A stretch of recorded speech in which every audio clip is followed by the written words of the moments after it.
Hey,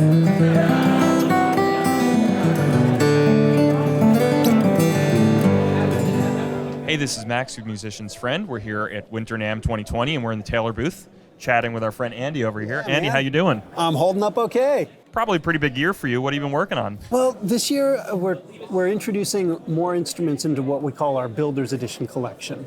Now, that was an idea that started a few years ago when we were looking at ways to kind of maximize a musician's playing experience, which is, how do you make a guitar better? You make it sound better, you make it feel better.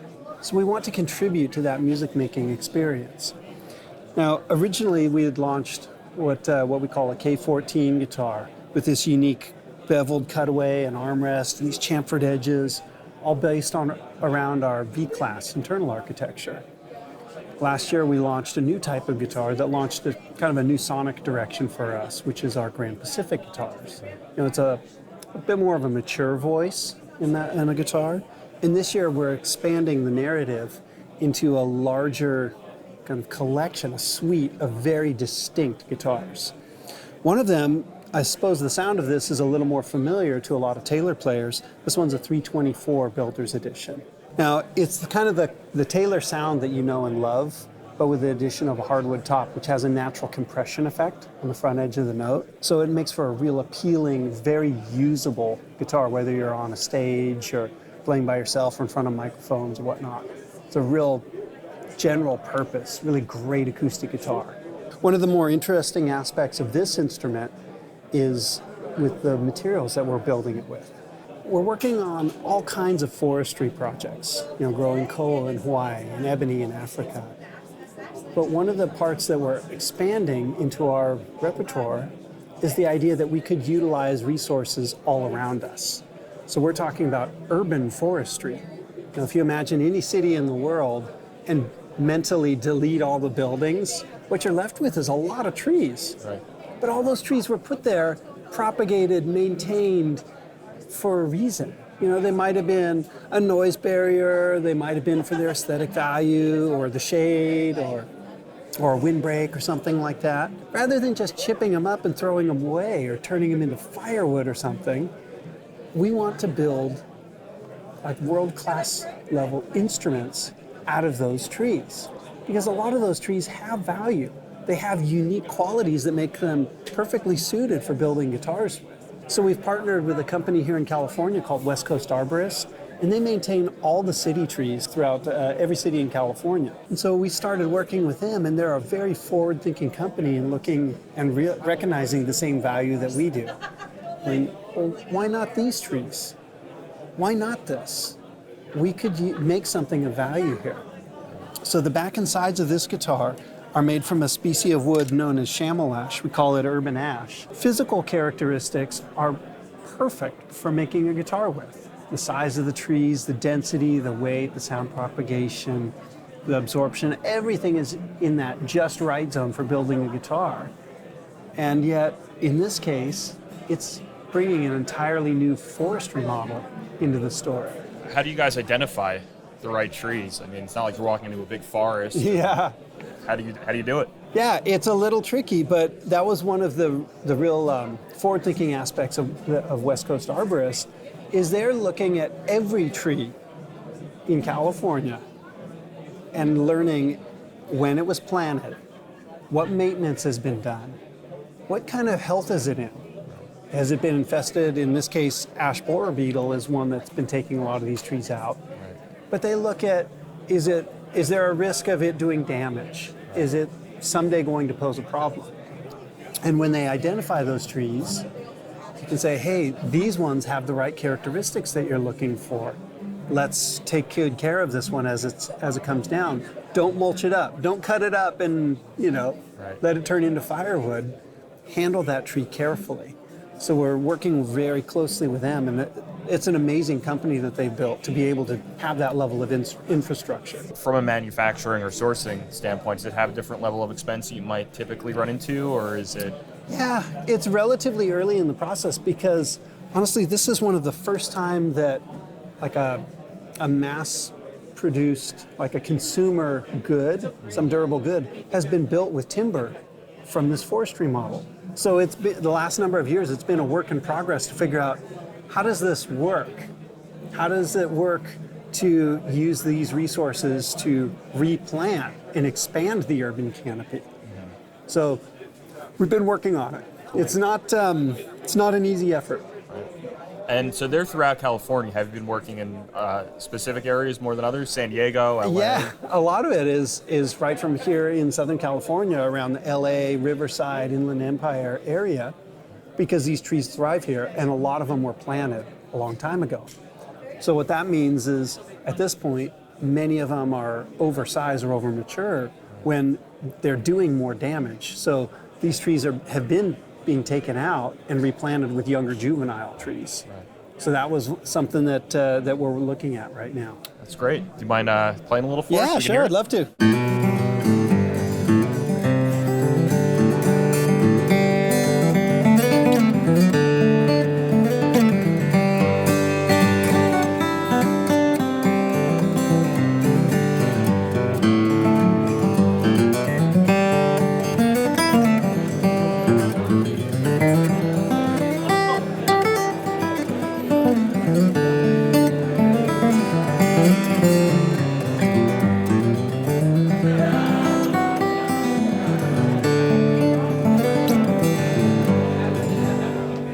Take a look at some of the other models. What else? You do bet. have?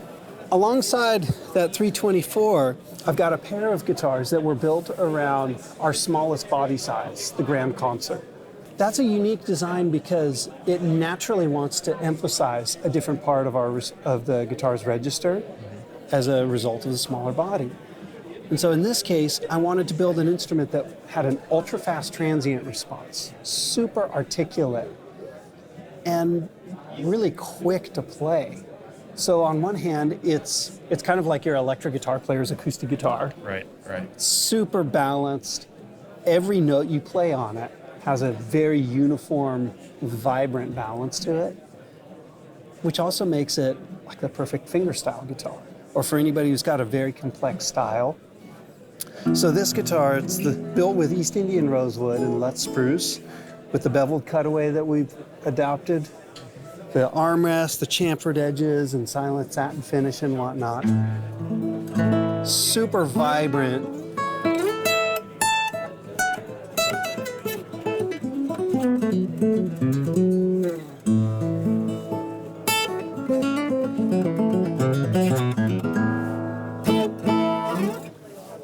Really quick, easy guitar to get around on. Yeah, it sounds really nice. Yeah. So this is something we're very excited about, in tandem with this guitar. Now, you might be familiar with our 562 model, small body 12 string with a 12 fret neck that we introduced a few years ago. This is taking that guitar even further by adopting a more fundamental forward kind of response. Right. We've even adopted the more common electric guitar kind of reverse stringing. So the fundamental or the lowest string is closest to the player. Right. So this guitar, you see that beveled armrest and the bevel cutaway, 12 fret neck length. In a way, it's like blurring the lines between an acoustic and an electric guitar. You know, so for the person who's looking for a great, like a melodic 12 string kind of a sound, this is a guitar that'll do it. Yeah. Again, built on that V-Class internal architecture, Right. we're able to build a guitar that has a tremendous amount of presence, a tremendous amount of power and long sustain that plays super in tune. Yeah. It's kind of important with 12 string. Yeah, it's almost impossible. But in this case, these end up being one of the more uniquely usable 12 string guitars that I've tried. Yeah, sounds good.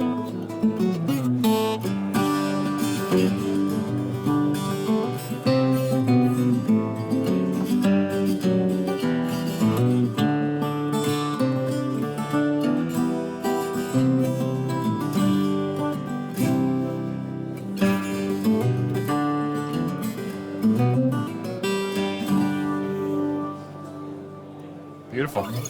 Thanks. Yeah, that's really nice. And I think we've got one more guitar. Yeah. A little bit of a different looking guitar. What do we got here? Yeah, this is a piece that we call the 816 CE. As I started to work on adapting our V-Class architecture through different body shapes that we made, I had a different intention for the Grand Symphony body shape.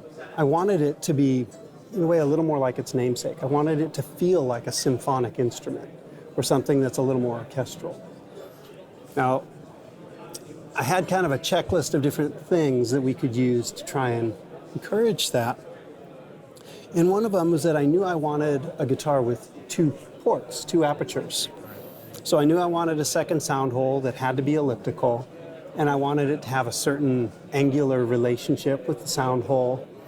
And I wanted to maintain a certain airspace inside the body. I wanted to maximize its lung capacity, if you will. So we could turn it into like the guitar equivalent of an opera singer. And so we adapted some different ideas.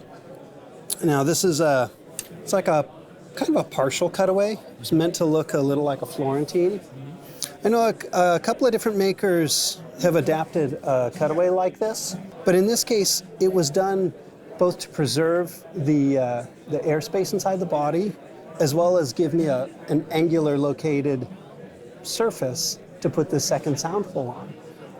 So it's not a totally new idea. Right. You know, I'm not the first person to do it, I know that. And we've all seen guitars with second sound ports. But in this case, the combination of different ideas on the V-Class architecture makes for a really unique experience in this guitar. Okay, so let's hear it then. Yeah.